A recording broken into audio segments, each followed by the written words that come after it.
ఈ రాత్రి ఈ సభకు విచ్చేసినటువంటి ప్రతి ఒక్కరు కూడా కొద్దిసేపు మనసు పెట్టి మాటలన్నింటినీ ఆలకించగలిగితే మనందరికీ ఇవ్వబడినటువంటి దైవ గ్రంథం బైబిల్ అది ఎంత విశిష్టమైనదో, ఎంత మానవ సమాజానికి అవసరమైనదో అర్థం చేసుకోవడానికి ఈరోజు ఈ మాటలన్నీ కూడా ఎంతో ఉపయోగపడతాయని అందరూ మనసు పెట్టి ఆలకించవలసిందిగా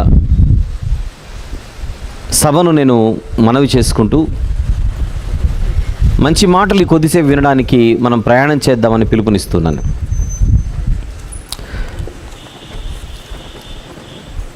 మన ఇంటికి సాధారణంగా అతిథులు వస్తూ ఉంటారు. ఇంటికి వచ్చిన అతిథులను చక్కగా చూసుకునేటువంటి అలవాటు మనందరిది. ఆ అతిథులకు సహజంగా ఏ అవమానం జరగకుండా మనకు తగినంత చూసుకొనగలిగినంత వారికి అతిథి మర్యాదలు చేయడం అనేది మనకు తెలిసినటువంటి సాంప్రదాయం. ఆ అతిథులు పక్క ఊరు నుంచి రావచ్చు, పక్క జిల్లా నుంచి రావచ్చు, పక్క రాష్ట్రం నుంచి రావచ్చు. దూరం నుండి వచ్చిన అతిథులను మనం గౌరవించడం మనకు అలవాటైతే, ఈరోజు మనందరి చేతిలో ఉన్నటువంటి బైబిల్ గ్రంథం, అందులోని మాటలు, వాక్యము అంటాం. ఈ వాక్యం అన్నది పరలోకము నుండి వచ్చినది అని మనం ఎప్పుడు మర్చిపోకూడదు. అందుకే ఈ వాక్యానికి ఉన్న మాట పైనుండి దిగొచ్చిన జ్ఞానము అని అంటాడు యాకోబు గారు. ఇది పైనుండి వచ్చిన జ్ఞానం, పరలోక జ్ఞానం, దేవుని వాక్యం. ఆ దేవుని వాక్యము పూర్వకాలమందు దేవుడు తన దాసుల ద్వారా మాట రూపంలో ప్రకటింపజేశాడు. కానీ కాలక్రమేణా అదే దేవుడు తన దాసుల ద్వారా తాను ప్రకటింపజేసిన మాటలన్నిటినీ గ్రంథస్థము చేయించి, ఆ గ్రంథములోని మాటలు ప్రపంచ ప్రజలు వినాలని ప్రపంచానికి ఆ గ్రంథాన్ని అందుబాటులోనికి తీసుకొని వచ్చాడు. దేవుని వాక్యము ప్రపంచానికి అందుబాటులో ఉండడం అన్నది ప్రపంచానికి ఆశీర్వాదకరం. చీకటి గల చోటున వెలుగిచ్చు దీపము అంటాడు వాక్యాన్ని. ఆ వాక్యమందు మనము లక్ష్యం ఉంచితే మేలు అని బైబిల్ సెలవిస్తోంది. పాత నిబంధనలో మోషే గారు ఇశ్రాయేలీలతో చెప్పినటువంటి ఒక మాటను ఈ సందర్భంగా మీ దృష్టికి తీసుకొని వస్తున్నాను. 32వ అధ్యాయము ద్వితీయోపదేశకాండము తెరవగలిగితే బైబిల్ ఉన్నవారు, ద్వితీయోపదేశకాండము 32వ అధ్యాయం 44వ వచనం నుండి చదువుకుంటూ కిందికి వద్దాం. 44వ వచనము నుండి 32వ అధ్యాయము ద్వితీయోపదేశకాండము 44వ వచనము నుండి. మోషేయు నూను కుమారుడైన యెహోషువయు ఈ కీర్తన మాటలన్నీ ప్రజలకు వినిపించిరి. మరియు మోషే ఈ మాటలన్నీ ఇశ్రాయేలీలందరితో చెప్పి చాలించి మరలా వారితో ఇట్లా, నేను మీతో సాక్ష్యముగా నేడు నేను పలికిన మాటలన్నిటినీ మీ మనస్సులలో పెట్టుకోవాలి అని అంటున్నాడు. జాగ్రత్తగా చూడండి. దేవుని మాటలు చెవికి వినపడి వెళ్ళిపోతే సరిపోదు. ఆ మాటలు మనస్సునకు ఎక్కాలి. ఆ మనస్సునకు ఎక్కించుకోవలసినటువంటి బాధ్యత మనుషులది.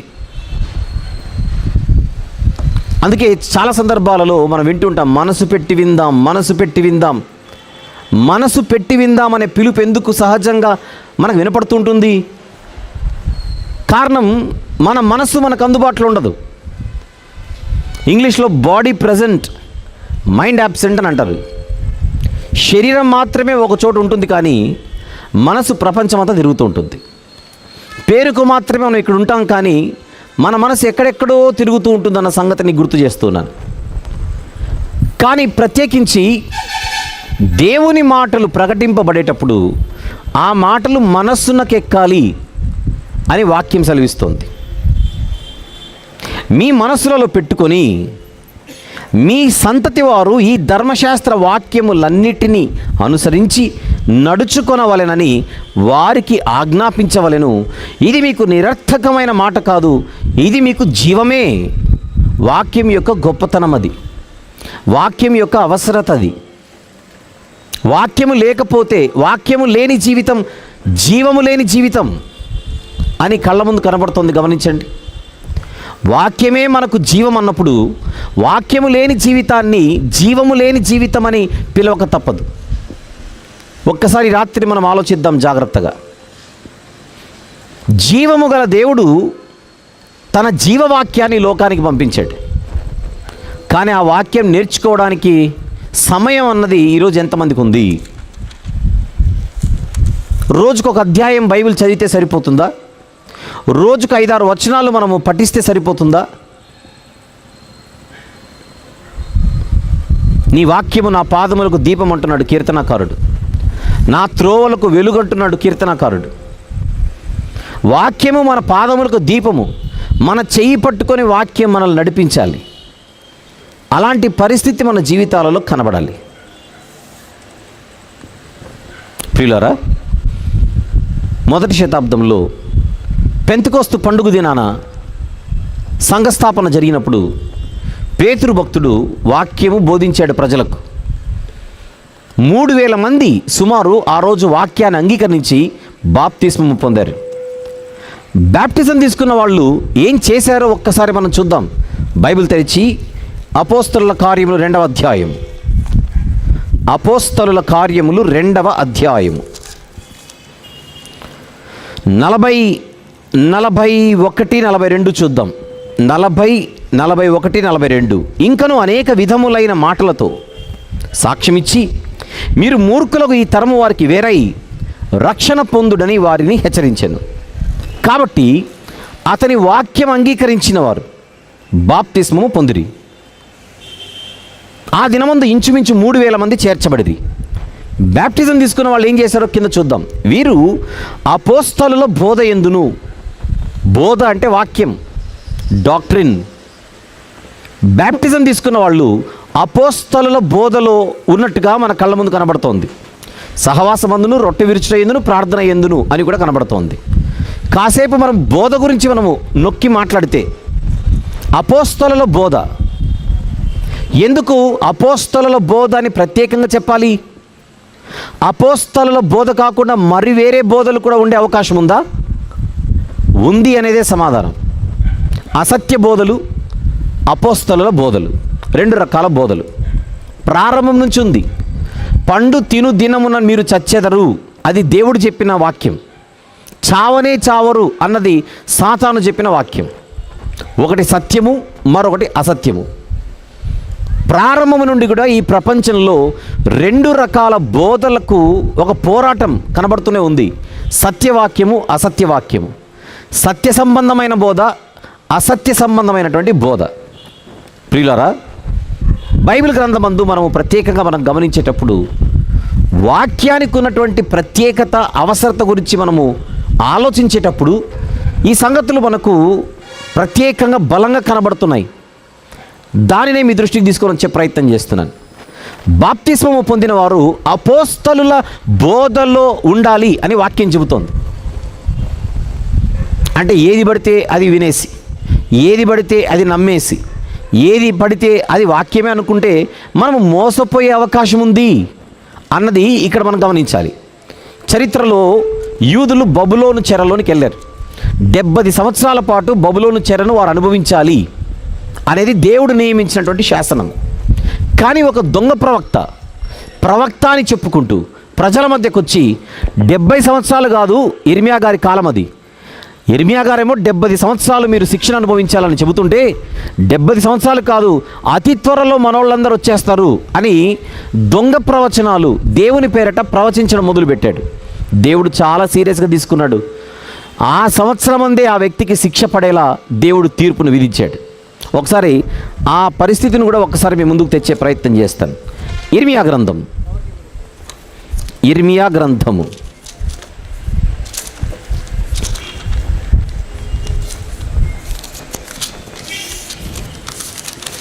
28వ అధ్యాయం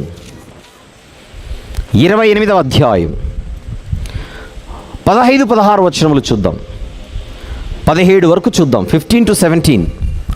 అంతట ప్రవక్త అయిన ఇర్మియా ప్రవక్త అయిన హనన్యాతో ఇట్లా నేను, హనన్యా వినుము, యెహోవా నిన్ను పంపలేదు, ఈ ప్రజలను అబద్ధమును ఆశ్రయింపజేయుచున్నావు నీ మాటల చేత. హనన్యా అనేటువంటి ఒక ప్రవక్త కాకపోయినా ప్రవక్తను అని చెప్పుకుంటున్నాడు. తనకు తోచినది తన స్వార్థం కోసం, తన స్వప్రయోజనం కోసం,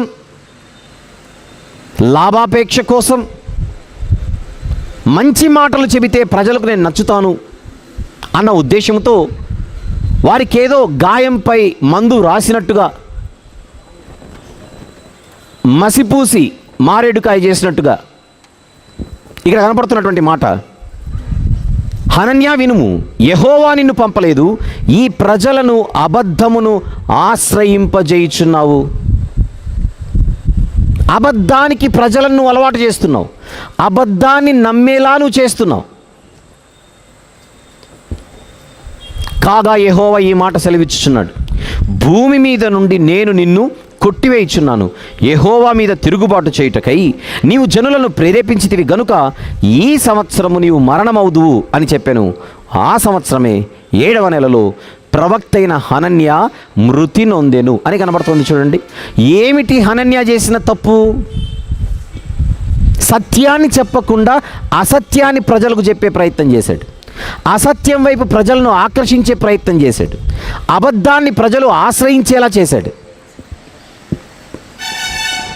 అందుకే బోధకులైన వారికి మరి కఠినమైన తీర్పు అని బైబిల్ సెలవిస్తోంది. మరి కఠినమైన తీర్పు. మరి వినేవారు ఏది పడితే అది విని వాళ్లకు దేవుడే చెప్పాడు, వీళ్లకు దేవుడే చెప్పాడు అన్నట్టుగా అన్నీ గుడ్డిగా నమ్మేసుకుంటూ వెళ్ళిపోతే దేవుడు ఒప్పుకుంటాడా? వినేవారి కోసం దేవుడు ఏం చెబుతున్నాడో జాగ్రత్తగా చూద్దాం. మార్కు సువార్త 4వ అధ్యాయం, మార్కు సువార్త 4వ అధ్యాయం 24వ వచనములో ఏముందో చూద్దాం ఒక్కసారి. 24వ వచనములో, మరియు ఆయన మీరేమి వినుచున్నారో జాగ్రత్తగా చూచుకొనుడి అని కనబడుతుంది. చూడండి, మీరేమి వినుచున్నారో జాగ్రత్తగా చూచుకోవాలి. ఎవరు చూసుకోవాలి? వినేవారు చూసుకోవాలి. చెప్పేవారు జాగ్రత్తగా చెప్పాలని అక్కడ హనన్యా విషయంలో మనం చూసాం. వినేవారు జాగ్రత్తగా చూసుకోవాలి. ఏది పడితే అది గుడ్డిగా నమ్మేస్తే వినేవారిని కూడా దేవుడు లెక్క అడుగుతాడు అని కనబడట్లేదు ఇక్కడ.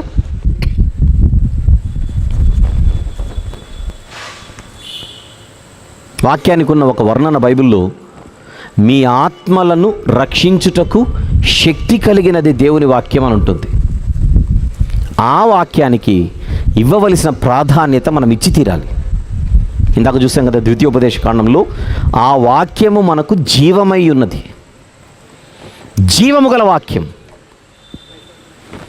యేసుక్రీస్తు ప్రభు దగ్గరకు 2000 సంవత్సరాల క్రితం చాలామంది రోగాలను నయం చేసుకోవడానికి వచ్చేవారు, అవసరాలు తీర్చుకోవడానికి వచ్చేవారు, అద్భుతాలు చేస్తే చూడ్డానికి వచ్చేవారు, వాళ్ళ జీవితాల్లో ఆయన అద్భుతాలు చేయాలని దగ్గరకు వచ్చేవారు. 5 రొట్టెలు 2 చేపలు ఆయన పంచిపెట్టగానే ఆయనను రాజు చేద్దామన్న ఆలోచన అందరికి వచ్చిందట. ఆలోచిద్దాం ఒకసారి. ఆయన ఎన్నో మార్లు ఎన్నో గొప్ప మాటలు చెబితే ఆయన చెప్పిన మాటలను బట్టి ఈయన మాకు రాజుగా ఉంటే బాగుంటుందని ఎవరికి ఐడియా రాలేదు. కానీ రొట్టెలు ఫ్రీగా పెట్టేసరికి ఈయన రాజు అయితే బాగుంటుంది అనుకున్నారు అందరూ. యోహాను సువార్త 6వ అధ్యాయంలో చూద్దాం ఒకసారి ప్రియులారా. యోహాను సువార్త 6వ అధ్యాయం 1 నుండి 14 వచనాలలో 5 రొట్టెలు 2 చేపలకు సంబంధించిన సందర్భం. యోహాను సువార్త 6వ అధ్యాయము 1 నుండి 14 వచనాలలో 5 రొట్టెలు 2 చేపలకు సంబంధించిన సందర్భం. కింద 15వ వచనం చూద్దాం. రాజుగా చేయుటకు వారు వచ్చి తనను బలవంతంగా పట్టుకొనబోచున్నారని యేసు ఎరిగి మరలా కొండకు ఒంటరిగా వెళ్ళెను. రాజుగా చెయ్యాలని ప్రజలు ప్రయత్నం చేస్తున్నారట యేసు ప్రభును.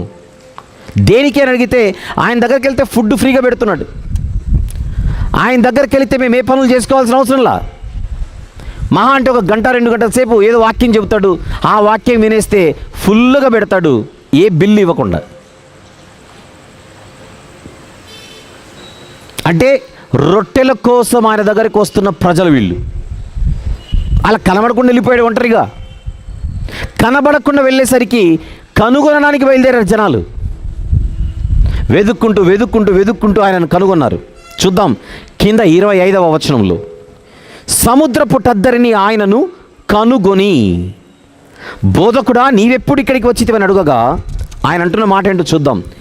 మీరు సూచనలను చూచుట వలన కాదు కానీ రొట్టెలు భుజించి తృప్తి పొందుట వలననే నన్ను వెతుకుచున్నారని మీతో నిశ్చయంగా చెప్పుచున్నాను. మీరు ఎందుకు వస్తున్నారో నాకు బాగా తెలుసు. అక్కడికేదో నా దగ్గరకు వచ్చి నేను చెప్పే మాటలు విని నా వాక్యాన్ని మీరు నేర్చుకొని బాగుపడదామని కాదు. మీరు వస్తున్నది శరీర అవసరాలు తీర్చుకోవడానికి. నా మాట కాదు మీకు కావాల్సింది, నేను ఇచ్చే రొట్టె కావాలి. కానీ ఆ రొట్టె అనేది క్షయమైన ఆహారం.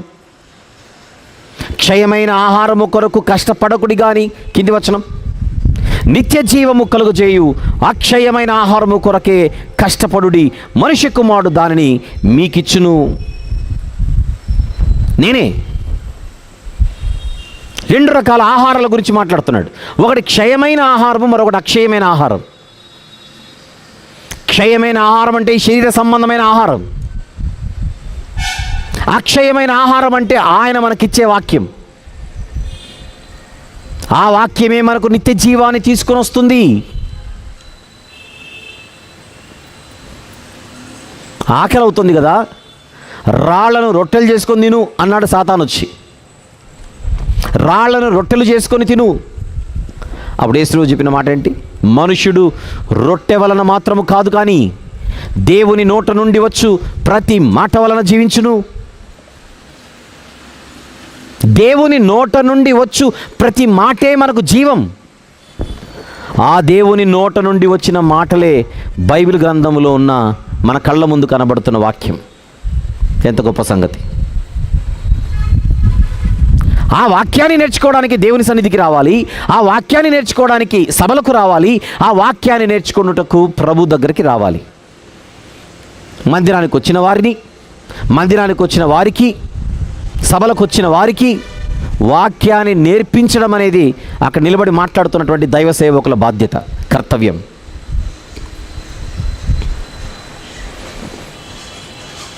ప్రియమైన దేవుని వారలారా, ఎందుకు వస్తున్నారట యేసుక్రీస్తు ప్రభు దగ్గరికి ప్రజలు? రొట్టెలు భుజించి తృప్తి పొందుటకు.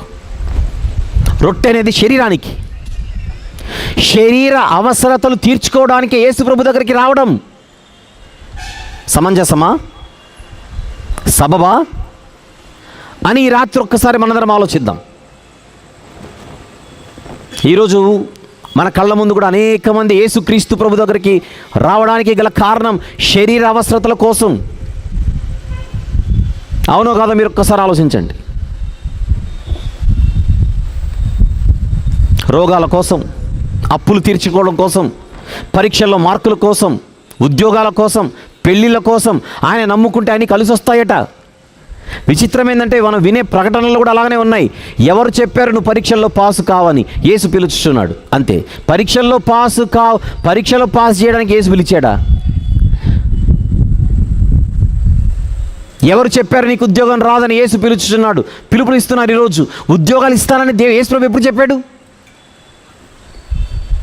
అప్పులు తీరుస్తానని యేసు ప్రభు ఎప్పుడు చెప్పాడు? కోర్టు సమస్యలు తీర్చుకోవడం కోసం, అప్పుల బాధల నుంచి బయటపడడం కోసం, ఆయన నమ్ముకుంటే అన్నీ కలిసి వస్తాయని ఎవరు అన్నారట. అందుకోసం రావడం. ఈ లోకంలో ఉన్న అవసరాలను, ఈ లోక సంబంధమైనటువంటి అవసరాలు తీర్చుకోవడం కోసం ఎవరైతే యేసుక్రీస్తు ప్రభు దగ్గరకు వస్తున్నారో ఆయన వారందరితో చెబుతున్న సమాధానం, క్షయమైన వాటి కోసం నా దగ్గరికి రాకండి, నిత్య జీవమును పొందడానికి రండి నా దగ్గరికి. ఆ నిత్య జీవాన్ని మీకు ఇవ్వడానికి నా దగ్గర ఉన్నది వాక్యం, అక్షయమైన ఆహారం. ఆ అక్షయమైన ఆహారము కొరకు నా యొద్దకు రండి. ఎందుకంటే శరీరమే క్షయమైనదైనప్పుడు శరీర సంబంధమైన ప్రతిదీ క్షయమైన దాని కిందికి వస్తుంది. ఒక్కసారి బయటికి వెళ్ళి రోడ్డు మీద నిలబడితే మన కంటికి కనిపించే ప్రతిదీ శరీరానికి సంబంధమైనదే. ఒక హోటల్ శరీరానికి, ఒక ఆసుపత్రి శరీరానికి, ఒక బట్టల షాపు శరీరానికి, ఒక కిరాణా కొట్టు శరీరానికి. అసలు మనం బయట నిలబడితే మన కంటికి కనిపించే ఏది శరీరానికి కాదో మీరు ఒక్కసారి ఆలోచించండి. కొండ మీద కూర్చోండి యేసుక్రీస్తు ప్రభు మాట్లాడినటువంటి మాటలలో చెప్పినటువంటి మాట ఏమిటి? తొలి మాట, ఆత్మ విషయమై దీనులైన వారు ధన్యులు, పరలోక రాజ్యము వారిది అని లేదా? ఆలోచించండి. ఆత్మ విషయమై దీనులైన వారు ధన్యులు. అదే యోహాను సువార్త 6లో అంటున్నాడు, ఆత్మ ఏ జీవింపజేయుచున్నది, శరీరము కేవలం నిష్ప్రయోజనం. మన్నైనది వెనుకటి వలనే ఏదో ఒక దినాన మంటికి వెళ్ళిపోవాలి. కానీ ఆ మంటి దేహాన్ని అంతవరకు నడిపించిన ఆత్మ ఎక్కడికి వెళ్ళాలి? దేవుని యొద్దకు వెళ్ళొద్దు. ఈరోజు మనందరము కూడా శరీరాలలో ఉంటున్నటువంటి ఆత్మలం. ఆత్మగా ఒక్కసారి శరీరాన్ని మనం ఖాళీ చేసిన తర్వాత బంధువులకు కానీ, కుటుంబ సభ్యులకు కానీ, బయట వారికి కానీ, పక్కింటి వాళ్ళకి కానీ, ఇరుగు పొరుగు వారికి కానీ, తెలిసిన వారికి కానీ, పరిచయస్తులకు కానీ ఏ ఒక్కరికి కూడా ఈ శరీరముతో అవసరం లేదు. ఆత్మగా ఈ శరీరాన్ని మనము ఖాళీ చేసిన 2వ దినానికే, మహా అంటే 3వ దినానికే మనల్ని పంపేస్తున్నారు.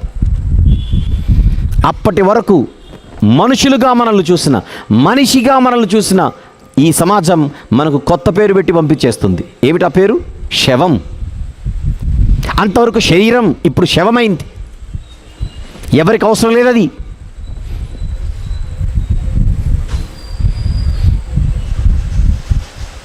రాజైనా పేదైనా, ఉన్నవాడైనా లేనివాడైనా మరణం అందరికీ బంధువుగా కనపడుతోంది.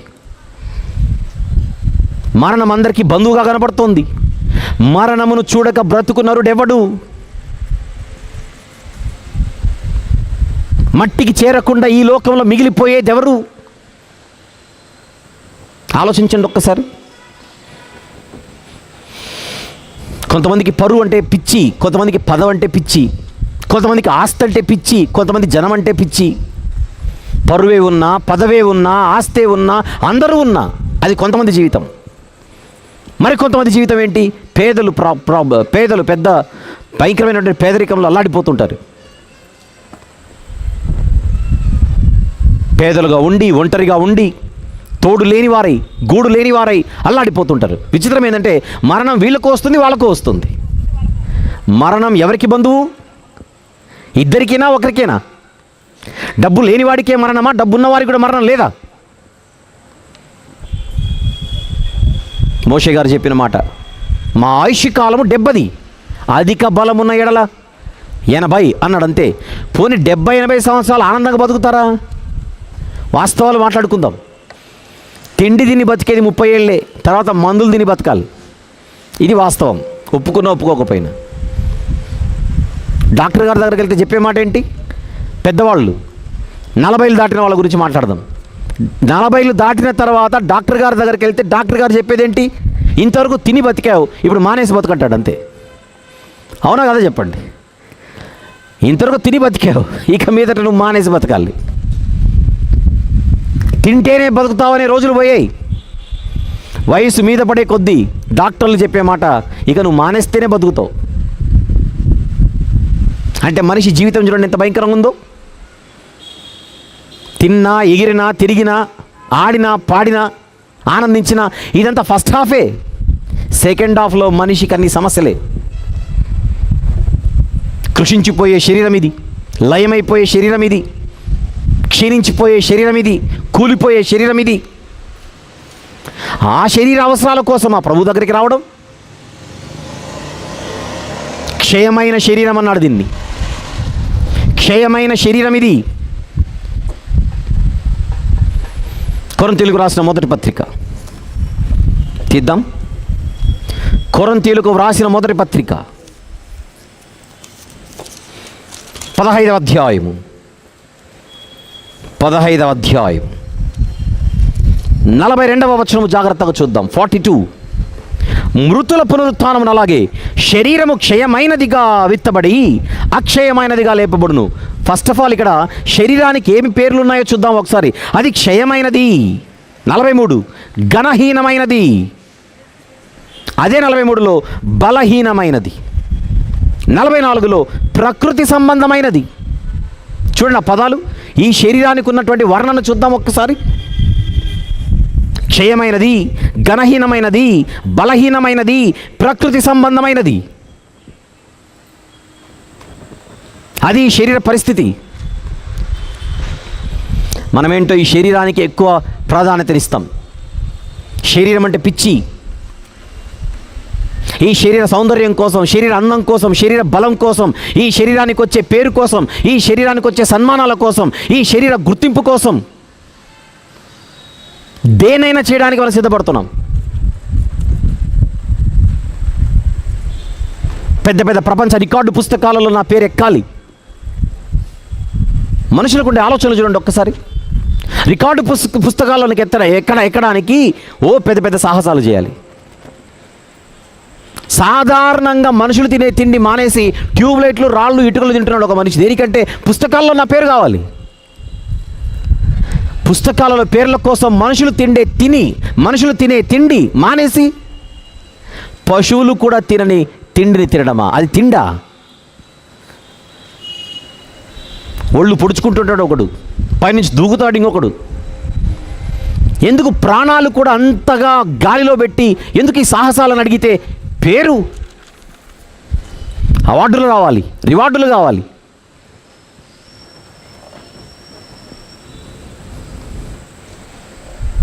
ఏమిటి జీవితం ఇది? ఇదే నా జీవితం. 60-70 సంవత్సరాల జీవితమే నాని ఒక్కసారి మనల్ని మనం పరిశీలించుకుందాం. ఎవరో వచ్చి మనకు ఆయుష్ ఇస్తే వచ్చేది కాదు ఆయుష్. పుట్టినప్పుడే దేవుడు ఆయుష్ ఇచ్చేసి పంపించేసాడు. బైబిల్ గ్రంథంలో ఉన్న మాట నియమింపబడిన దినములు అని అన్నాడు. కొంతమందికి 60, కొంతమందికి 70, కొంతమంది 80, కొంతమందికి 40, కొంతమందికి 30. ఎవరో వచ్చి మన దగ్గరకు వచ్చి 100 ఏళ్ళు బతుకంటే ఇమీడియట్గా 100 ఏళ్ళు ఏం రావు మనకు. విచిత్రం ఏంటంటే 100 ఏళ్ళు బతకమని చెప్పిన వాళ్ళే 100 ఏళ్ళు రాకుండానే చనిపోతుంటారు. ఇది వాస్తవం.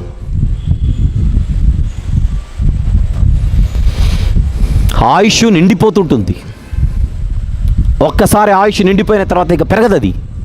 యోబు గ్రంథంలో వాక్యం చెప్పిన మాట ఏంటో చూద్దాం ఒకసారి. 14వ అధ్యాయం ప్రియులారా, యోబు గ్రంథము 14వ అధ్యాయం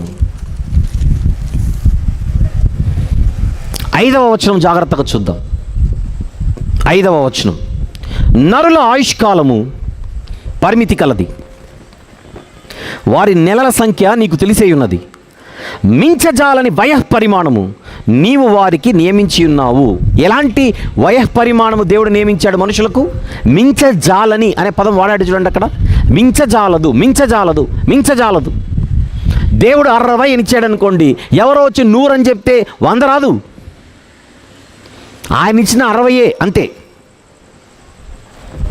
ఆరోగ్యం ఉన్న ఆరోగ్యం లేకపోయినా ఒక్కసారి ఆయుష్ అయిపోయిన తర్వాత ఇక కుదరదు. మన సెల్ ఫోన్, అందులో మనం చేసినటువంటి రీఛార్జ్ నెల అయిపోగానే ఎక్స్పైర్ అయిపోతుంది.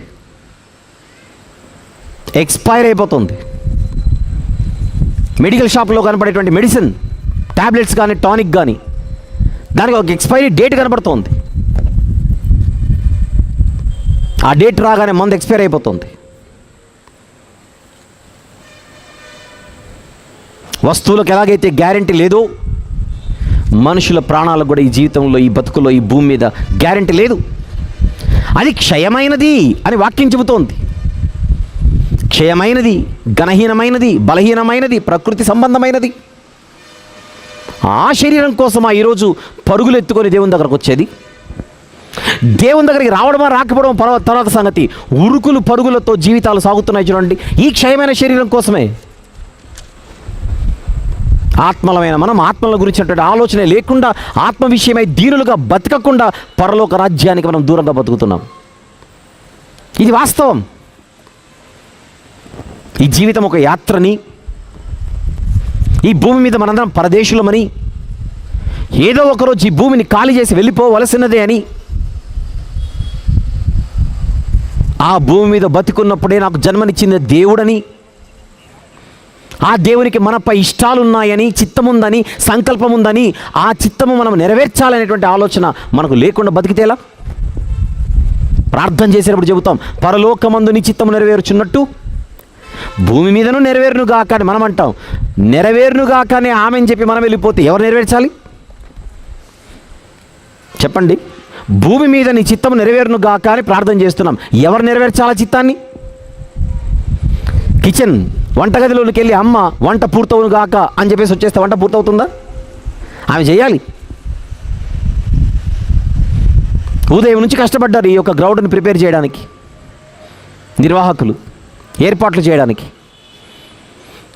అంత కష్టపడాలి ఎందుకు? వాళ్ళు కూడా అనొచ్చుగా, మొత్తం ఏర్పాట్లన్నీ పూర్తవునుగా కానీ ఉదయం చెప్పి ఆమెను చెప్పి వెళ్ళి పడుకొని ఉంటే మొత్తం గ్రౌండ్ అంతా ప్రిపేర్ అయిపోదేమో, లైట్లు వచ్చేవేమో.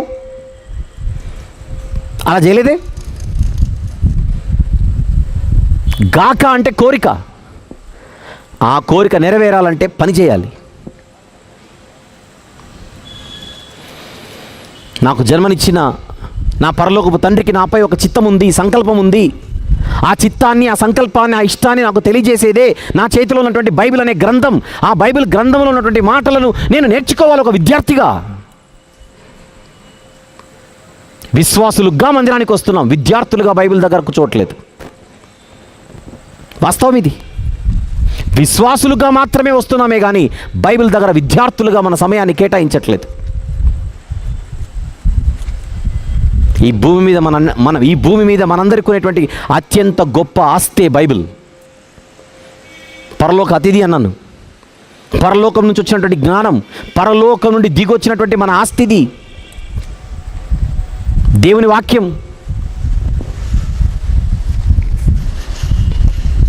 చిన్నపిల్లలు తల్లిదండ్రుల దగ్గరుంటే భయం లేకుండా పడుకుంటారు. రాత్రిపూట్ల చిన్నపిల్లలను చూడండి, అమ్ముంటే ధైర్యం, నాన్నుంటే ధైర్యం, వాళ్ళిద్దరూ లేకపోతే భయం. తల్లిదండ్రులు పక్కనుంటే పిల్లలు ఎంత ధైర్యంగా ఉంటారో, బైబిల్ మన దగ్గరకు ఉంటే అంతగా మనం ధైర్యంగా బతకాలి, అంత ఆనందంగా బతకాలి. ఎందుకంటే నా ఆత్మ నాశనం అవ్వకుండా, నేను సర్వనాశనం అవ్వకుండా, నేను నాశనానికి దిగజారిపోకుండా నన్ను కాపాడుతుంది వాక్యం అని కదా మనం బైబిల్ చూడాల్సింది.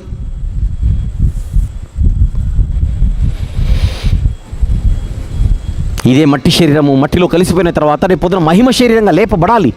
మహిమ శరీరంగా లేపబడాలి అని అంటే మట్టి దేహముల్లో ఉన్నప్పుడే మహిమగల దేవుని గురించి తెలుసుకోవడానికి మహిమగల వాక్యం దగ్గరికి రావాలి. నేను సాత్వికుడును, దీన మనస్సు గలవాడును గనుక మీ మీద నా కాడు ఎత్తుకొని నా యొద్ద నేర్చుకొనుడి అన్నాడు యేసుక్రీస్తు ప్రభు. నేర్చుకోవాలి. నా నుంచి మీరు వెళ్ళిపోవాలనుకుంటున్నారా అని అడుగుతున్నాడు శిష్యులను యోహాను సువార్త 6వ అధ్యాయంలోనే. ఎవని యొద్దకు వెళుదుము ప్రభువా, నీవే నిత్య జీవపు మాటలు కలిగిన వాడవు అంటున్నాడు సీమోను పేతురు గారు. నీవే నిత్య జీవపు మాటలు కలిగిన వాడవు, ఆ మాటలు మాకు కావాలి. ప్రతిరోజు ప్రార్థన చేయాలి మనం, ప్రభువా నీ వాక్యం నాకు నేర్పించవా. సొలొమోను గారి గురించి అందరికీ తెలుసు. ఏం కావాలని ఆయన అని అడిగాడు. ఇంత సువిశాలమైనటువంటి రాజ్యాన్ని పరిపాలించడానికి నాకు జ్ఞానం అనుగ్రహించు దేవా. సొలొమోను గారు చేసిన ఈ మనవి దేవునికి అనుకూలమాయను. అడుగుడి మీకు ఇవ్వబడును అంటే ఏమడగాలి? తండ్రి నీ మనసు నేను తెలుసుకునే జ్ఞానాన్ని నాకు అనుగ్రహించు, నా ఎడల నీకు ఉన్నటువంటి చిత్తం ఏమిటో తెలుసుకోవడానికి నాకు జ్ఞానం అనుగ్రహించు. యేసుక్రీస్తు ప్రభుకు సాతాను లోక రాజ్యములన్నిటినీ చూపించాడట. లోక రాజ్యములన్నిటినీ చూపించి నాకు సాగిలపడు అంటున్నాడు. ఎంత ధైర్యం వాడికి! కలిగించిన వాని దగ్గరకు వచ్చి ఆయన కలుగజేసినవి చూపిస్తున్నాడు. యేసుక్రీస్తు ప్రభుకే లోకరాజ్యాలను చూపించిన వాడు మనకు చూపించిన ఆ లోకాన్ని చెప్పండి. యేసుక్రీస్తు ప్రభునే లోకాన్ని చూపించి ఆయనను ఆకర్షించాలనుకున్నాడు సాతాను. మనల్ని ట్రై చేయడా? రోజు చూసిన పండే వాడు చెప్పిన తర్వాత చూస్తే మన తల్లికి అది చూపునకు రమ్యమైనదిగా కనపడిందట.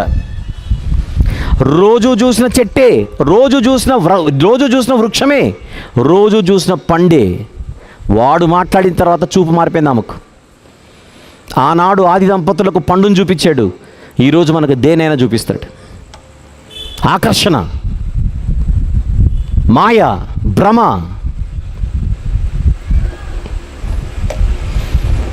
కొన్ని సందర్భాలు అనుకుంటాం ఇదేరా జీవితం, ఇదే సుఖం, ఇదే సంతోషం, ఇక్కడే ఆనందం ఉంది.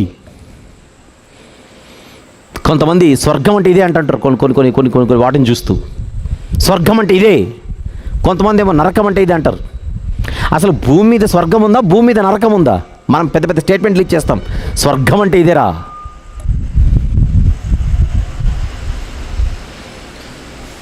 అపార్థం చేసుకోకండి. తాగుడుకు అలవాటు పడిన ఆయన మందు కొడుతూ అంటాడు స్వర్గం అంటే ఇదే అని. అవునా కదా? మీరు చెప్పండి. మందు తాగుతూ మందు తాగే ఆయన చెప్తాడు స్వర్గం అంటే ఇదే అని. అదే స్వర్గం. చిన్న చిన్న ఇబ్బందులతో సతమతం అవుతున్నటువంటి వాళ్ళు చెబుతారు నరకం అంటే ఇదే అని. అసలు స్వర్గం ఇక్కడ లేదు, నరకం ఇక్కడ లేదు. సుఖం అంటే ఇది కాదు, దుఃఖం అంటే ఇది కాదు. సుఖం అంటే పరలోకంలో ఉంది. దుఃఖం, అసలు దుఃఖం అంటే ఏంటో అపవాదికి వాని దూతలకు సిద్ధపరచబడినటువంటి నిత్యాగ్నిలో కనపడుతుంది. ప్రియమైన దేవుని వారలారా, నిత్య సుఖాన్ని, నిత్య సంతోషాన్ని, నిత్య ఆనందాన్ని మనకివ్వడానికే మనకు జన్మనిచ్చిన పరలోకపు దేవుడు సిద్ధంగా ఉన్నాడు, ఆశతో ఎదురు చూస్తూ. మన ఆత్మను రక్షించడానికి ఈ లోకానికి వచ్చిన మనందరి లోకరక్షకుడే, మనందరి రారాజే, వాక్యమైన దేవుడు ప్రభువైన యేసుక్రీస్తు వారు.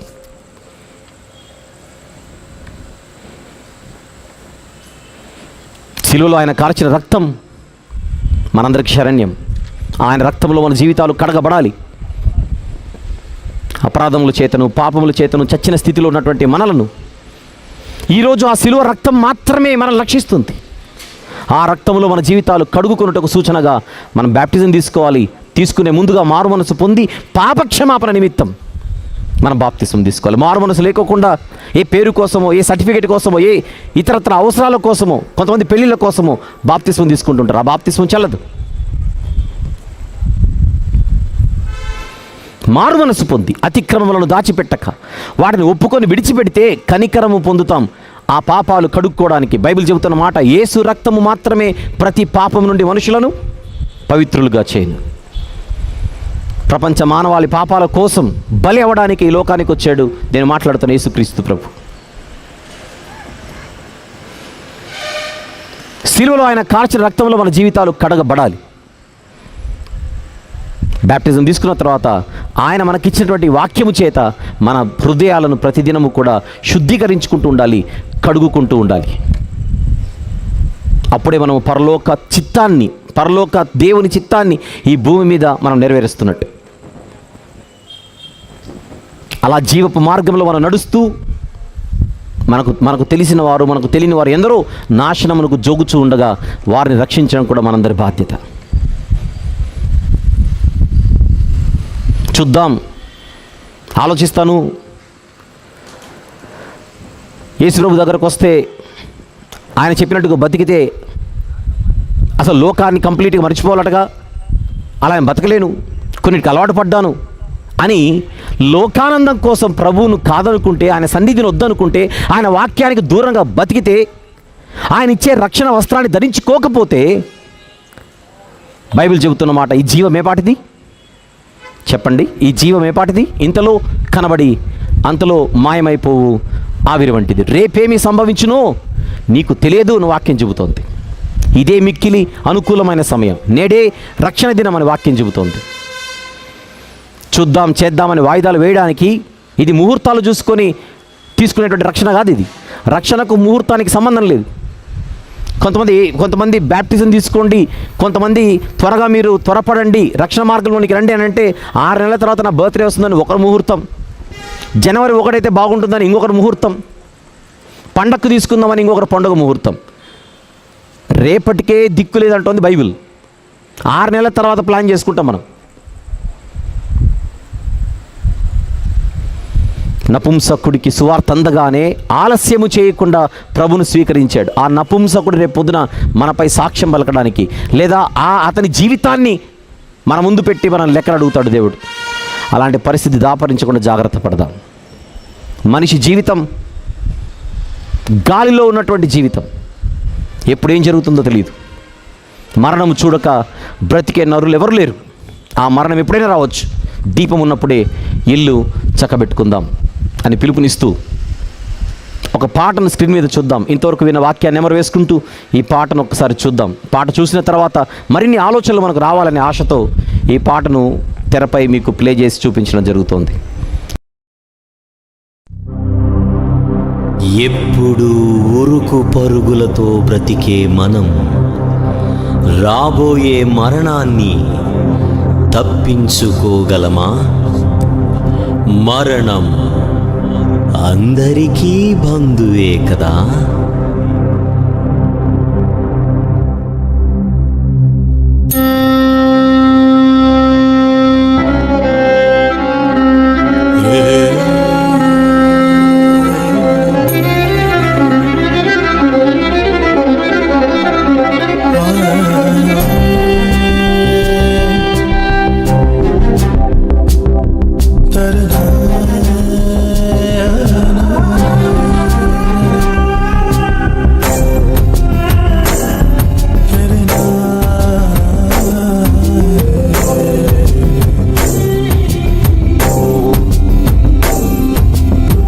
మరణం చూడక బ్రతుకగలవా? మంటికి చేరక ఉండగలవా? మరణం చూడక బ్రతుకగలవా? మంటికి చేరక ఉండగలవా? పరువే ఉన్నా పదవే ఉన్నా ఆస్తి ఉన్నా అందరూ ఉన్నా పేదవు అయినా ఒంటరివైనా తోడు లేకున్నా గూడు లేకున్నా మరణం చూడక బ్రతుకగలవా? మంటికి చేరక ఉండగలవా? మరణం చూడక బ్రతుకగలవా? మంటికి చేరక ఉండగలవా? పుట్టి ఆ చిన్న జీవితంలో పెరుగుతూ అబ్బో పెద్ద పెద్ద లక్ష్యాలు పెట్టుకుంటాడు. ఏం లక్ష్యాలంటే ఎప్పటికైనా గిన్నిస్ బుక్ లో పేరు కావాలట. పుస్తకాలలో పేరు కోసం, పుస్తకాలలో చోటు కోసం అని పరితాపం. పుస్తకాలలో పేరు కోసం సాహసాలు చేస్తున్నారు ఈరోజు. ఇంట్లోని గుళ్ళల్లో అవార్డులు రివార్డులతో నింపుకోవడం కోసం అవార్డులు రావాలి, రివార్డులు కావాలి. అదే నీ జీవితమా? అదే నీ ఊపిరా? ఈ రాత్రి ఒక్కసారి ఆలోచించు. కన్ను మూస్తే మళ్ళీ రాలేవు నువ్వు. జాగ్రత్త. పుట్టి పెరుగుతూ నీవు పెట్టుకున్న లక్ష్యాలు పుస్తకాలలో పేరుకు చోటు కోసమా? సాహసాలు చేయుటకే కాలమంతా వెచ్చిస్తూ మెప్పు కొరకు తిప్పలు ఎన్నో పడుటే నీ బ్రతుకా.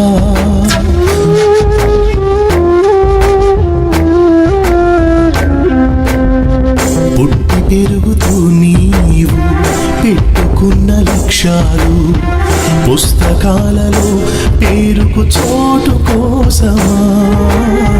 సాహసాలు చేయుటకే కాలమంతా వెచ్చిస్తూ మెప్పు కొరకు తిప్పలు ఎన్నో పడుటే నీ బ్రతుకా. ఉన్న చిన్న జీవితంలో ఉరుకు పరుగులేనివా? ఉన్న చిన్న జీవితంలో ఉరుకు పరుగులేనివా?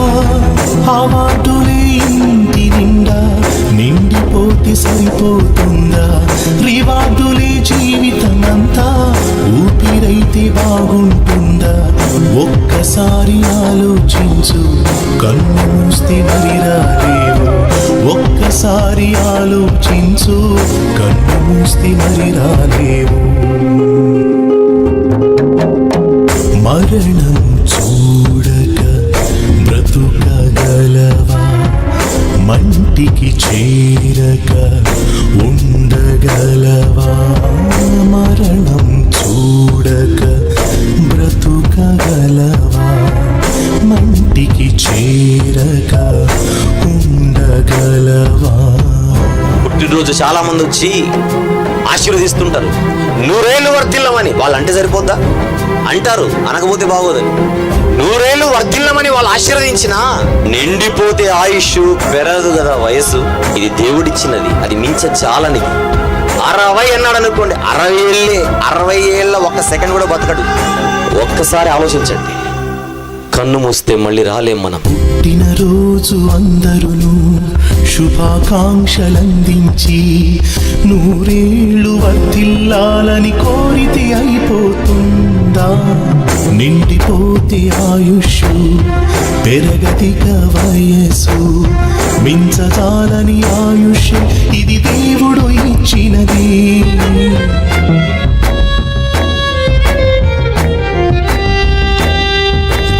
పుట్టినరోజు అందరును శుభాకాంక్షలందించి 100 ఏళ్ళు వర్ధిల్లాలని కోరితే అయిపోతుందా? నిండిపోతే ఆయుష్ పెరగతిక వయసు, మించజాలని ఆయుష్ ఇది దేవుడు ఇచ్చినది. ఉన్న చిన్న జీవితంలో వాస్తవాన్ని విన్నావా? ఉన్న చిన్న జీవితంలో సత్యవాకు విన్నావా? దేవుడిచ్చిన జీవితంలో దేవునికే పనికొచ్చావా? దేవునిచ్చను తీర్చలేక ఓడిపోయి వెళ్ళిదవా? ఒక్కసారి ఆలోచించు, కన్ను మూస్తే మరి రాలేవు. ఒక్కసారి ఆలోచించు, కన్ను మూస్తే మరి రాలేవు. మరణం చూడక బ్రతుకగలవా? మంటికి చేరక ఉండగలవా? మరణం చూడక బ్రతుకగలవా? మంటికి చేరక ఉండగలవా? ఏడుస్తూ పుట్టాం, నవ్వుతూ పెరిగాం. ఈ జీవితంలో నవ్వు చూసాము, ఈ జీవితంలో ఏడుపు చూస్తున్నాం. ఏడుపును చూసినప్పుడంతా దుఃఖం అంటున్నాం, ఏడుపు వచ్చినప్పుడంతా నరకం అంటున్నాం. నవ్వు వస్తే సంతోషం అంటున్నాం, నవ్వు బాగా వస్తే ఇదే స్వర్గం అంటున్నాం. అసలు సుఖం అంటే ఇదేనా? దుఃఖం అంటే ఇదేనా? స్వర్గం అంటే ఇదేనా? నరకం అంటే ఇదేనా? సుఖమైనా దుఃఖమైనా ఈ భూమి మీద ఉండేవి కాదు. సుఖమన్నా సంతోషమన్నా స్వర్గంలో ఉంటే, దుఃఖం అన్నది ఏడుపు అనేది అసలు సిసలు నరకంలో. పుట్టగానే ఇచ్చావు, పెరుగుతూనే నవ్వావు. సుఖము దుఃఖము రెండిటిని చూసావా లోకంలో నీవు? దుఃఖమంటే ఇది కాదు, సుఖము ఇది కానీ కాదు. దుఃఖమంటే నరకములోనే, సుఖము అంటే స్వర్గములోనే.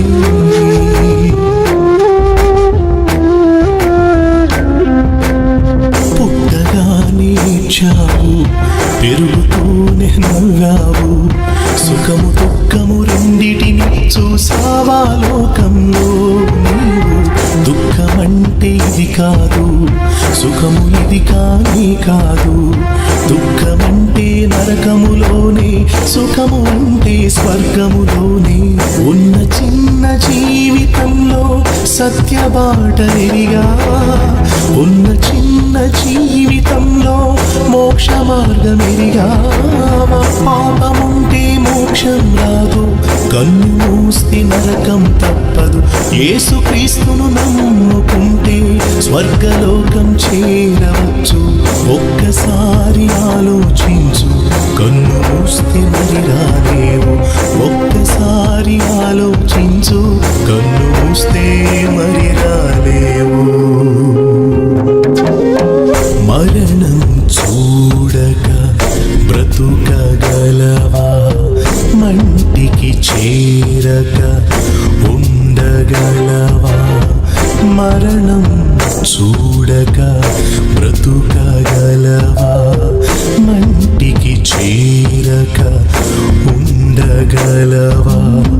పరువే ఉన్నా, పదవే ఉన్నా, ఆస్తే ఉన్నా, అందరూ ఉన్నా, భేదవు అయినా, ఒంటరివైనా, తోడు లేకున్నా, గూడు లేకున్నా, మరణం చూడక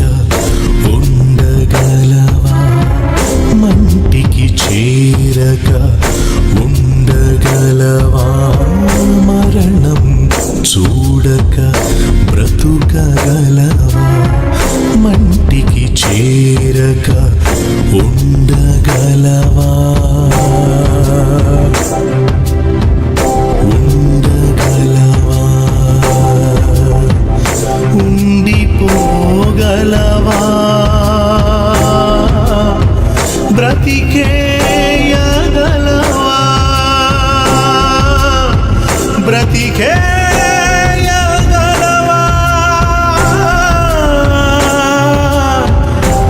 మరణం చూడక బ్రతికేయగలవా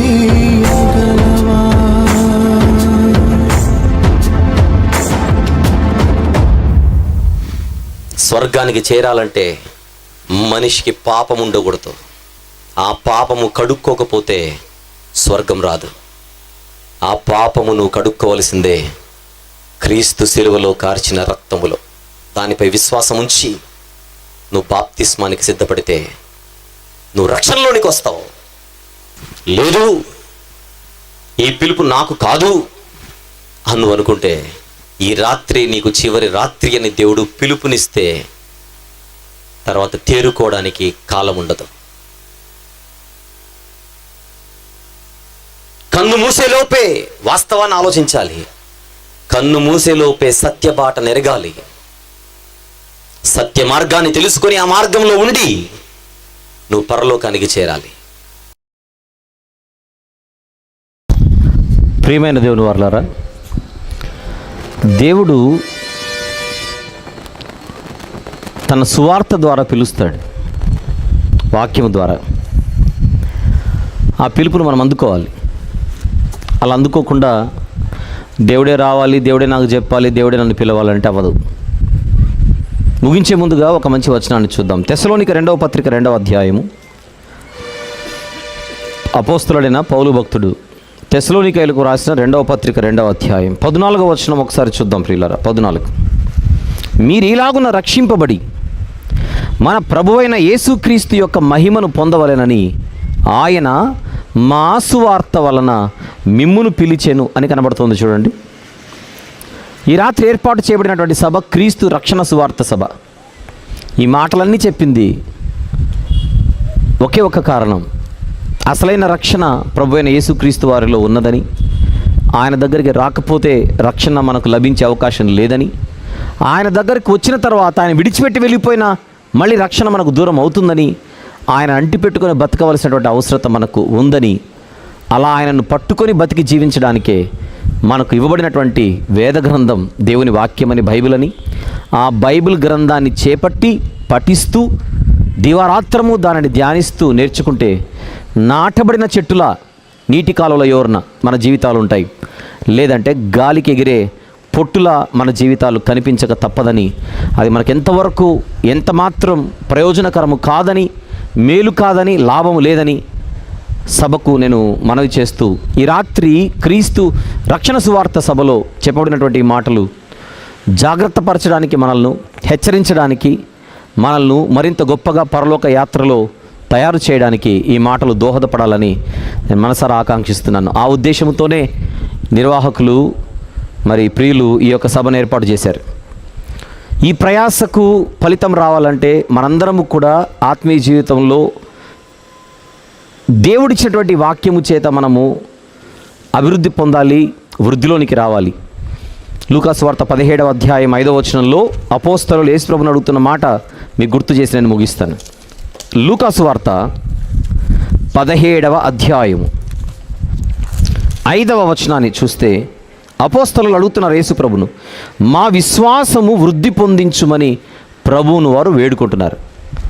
ఎస్, మనం కూడా అదే చేయాలి. ఎన్నో సంవత్సరాలుగా, ఎంతో కాలంగా మనం విశ్వాసులుగా ఉండవచ్చు, కానీ విశ్వాసము ఇప్పుడున్నంత సరిపోదు. అది ఇంకా వృద్ధి పొందాలి, అది ఇంక్రీజ్ అవ్వాలి, అది స్ట్రెంగ్తన్ అవ్వాలి. అందుకొరకు ప్రభు మీద మనం ఆధారపడాలి. అదే అపోస్తలులు చేశారు. రైల్వే కోడూరు అనే ప్రాంతంలో అనేక మంది జీవ మార్గంలోనికి రావడానికి మనందరము కూడా ప్రార్థనాపూర్వకంగా కలిసికట్టుగా ముందుకెళ్ళాలి. అందుకే వాక్య పఠనంలో సహోదరులు ఐక్యత కలిగి ఉండుట ఎంతో మేలు అనే వాక్యాన్ని చదివించడం జరిగింది. నిజమే, వాక్యం విషయంలో అందరూ ఏకమై ఏకతాటిపై నడుస్తూ అనేక మందిని జీవమార్గంలోకి తీసుకొని రావాలి. మనకు మనమే మీరు వేరు నేను వేరు అనే భావాలతో మనం బతికితే వేరు అనేటువంటి భావాలతో బతికినంత కాలం సాతానుకి ఇంకా మనము ఆయుధాలను ఇచ్చినట్టే, అస్త్రాలను ఇచ్చినట్టే. మన ఐక్యతతో సాతానును, వాడి దురాత్మల సమూహాన్ని తరిమి కొట్టడానికి ఖచ్చితంగా ఏకమవుదాం. వాక్యం విషయంలో ఏకమవుదాం, లేదా బోధ విషయంలో ఏకమవుదాం, సత్య సిద్ధాంతం విషయంలో మనందరం కూడా ఏకమవుదాం. తద్వారా దేవునికి మహిమకరంగా ఈ భూమి మీద జీవిద్దాం. ఇటు చక్కని సభను ఏర్పాటు చేసి ఇంతమందిని ఆహ్వానించి మరి ఈ యొక్క ఏర్పాట్లు చేసినటువంటి నిర్వాహకులకు ప్రత్యేకంగా నా హృదయపూర్వక అభినందనలు తెలియజేస్తూ, ఇంత చక్కగా ఈ వాక్యాన్ని మరి మంచి మనసుతో ఆలకించి ఓపికగా విన్నందుకు మీ అందరు కూడా నా హృదయపూర్వక వందనములు పేరు పేరున అందరికీ తెలియజేయచ్చు ఈ మాటలు ముగిస్తున్నాను. దేవుని చిత్తమైతే మరొక్కసారి మనము ఇలాంటి దేవుని సన్నిధిలో మనం కూర్చునేటువంటి అవకాశం దేవుడు మనకు సమృద్ధిగా దయచేనుగాక. ఆమెన్. కళ్ళు మూసుకుందాం, ప్రార్థన చేసుకుందాం. తదుపరి సభాధ్యక్షులు ఈ సమయాన్ని తీసుకుంటారు. ప్రేమగల తండ్రి, కృపగల దేవ, జీవం గల నాయన, పరిశుద్ధుడైన మహాగొప్ప దేవ, ఈ రాత్రి మీరు ఇచ్చినటువంటి సమయంను బట్టి స్తుతులు చెల్లిస్తున్నాం ప్రభువా. విత్తబడిన ప్రతి మాట ప్రతి ఒక్కరి హృదయంలో నూరంతలుగా ఫలించడానికి సహాయం చేయండి. రక్షణ అన్నది నజరేయుడైన యేసుక్రీస్తు ప్రభువారు మీ ప్రియకుమారునిలో మాత్రమే ఉన్నదని, ఆకాశము క్రింద ఆయన నామములో తప్ప ఏ నామమున రక్షణ దొరకదని ఈ రాత్రి ఈ యొక్క స్వార్థ సభలో ప్రకటింపబడి ఉంటుండగా ఎందరైతే ఇంకా రక్షణ మార్గంలోనికి రాలేకపోయారో, వాయిదాలు వేస్తున్నారో, మంచి నిర్ణయం తీసుకొని రేపేమి సంభవించినో తెలియదు కనుక ఇదే మిక్కిలి అనుకూలమైనటువంటి సమయమని వారు ఖచ్చితంగా గ్రహించి స్పందించటకు సహాయం చేయండి ప్రభువా. ఇంతకు మునిపే బాప్తిస్మం పొంది రక్షణ మార్గంలోనికి వచ్చినటువంటి వారు మారు మనసుకు తగిన జీవితాన్ని, విశ్వాసానికి తగిన జీవితాన్ని ప్రతి ఒక్కరు కూడా తండ్రి కలిగి ఈ యొక్క జీవితంలో ప్రయాణం చేయటకు సహాయం చేయండి నాయన. మరి ఏర్పాటు చేసినటువంటి నిర్వాహకుల గురించి ప్రత్యేకంగా ప్రార్థన చేస్తూ వారిని, వారి కుటుంబాన్ని, సహకారులను తండ్రి పేరు పేరున ప్రార్థనలు ఎత్తిపట్టుకొనొచ్చు. వారందరికీ రావాల్సినటువంటి పరసంబంధమైన ఈవులు పరిపూర్ణంగా మీరు అనుగ్రహించమని వేడుకొనొచ్చు. ఇచ్చి ఉన్నారని నమ్ముచు స్తుతులు చెల్లిస్తున్నాం. మమ్మల్ని కూడా క్షేమంగా తీసుకుని వచ్చారనైనా ఈ పరిచర్యలో పాల్గొన్నట్టు కృప చూపారు. సెలవు తీసుకుని మేము కూడా హైదరాబాద్ సుదీర్ఘ ప్రయాణాన్ని కలిగి ఉంటుండగా రాత్రంతా ఈ ప్రయాణంలో మీ తోడును మాకు అనుగ్రహించమని, మీ చిత్తమైతే మీకు ఇష్టమైతే మరొక్కసారి తండ్రి ఇటు రీతిగా మీ పిల్లల మధ్యలో మేమందరము మీ సహవాస, మీ సన్నిధి ఆనందాన్ని అనుభవించడానికి సహాయం చేయమని వేడుకొనొచ్చు. మిమ్మల్ని మాత్రమే స్తుతిస్తూ, మహిమపరుస్తూ, ఘనపరుస్తూ స్థానిక లూథరన్ సంఘస్థులందరినీ కూడా పేరు పేరున జ్ఞాపకం చేసుకొనొచ్చు. తండ్రి నడిపిస్తున్నటువంటి పెద్దలను, కాపరి గారిని జ్ఞాపకం చేసుకొనొచ్చు. ఇక్కడ జరుగుతున్నటువంటి పరిచర్య అంతా మీకు మహిమకరంగా సాగుటకు సహాయం చేయమని మీ ప్రియ కుమారుడు, మా అందరి ప్రభు, ప్రియ రక్షకుడు, నజరేయుడైన యేసుక్రీస్తు ప్రభు వారి పరిశుద్ధ నామములో మిక్కిలి వినయముతో ప్రార్థన విన్నపములు మీకే సమర్పించి వేడుకొనొచ్చు పొందుకొనుచున్నాము తండ్రి. ఆమెన్. ఆమెన్.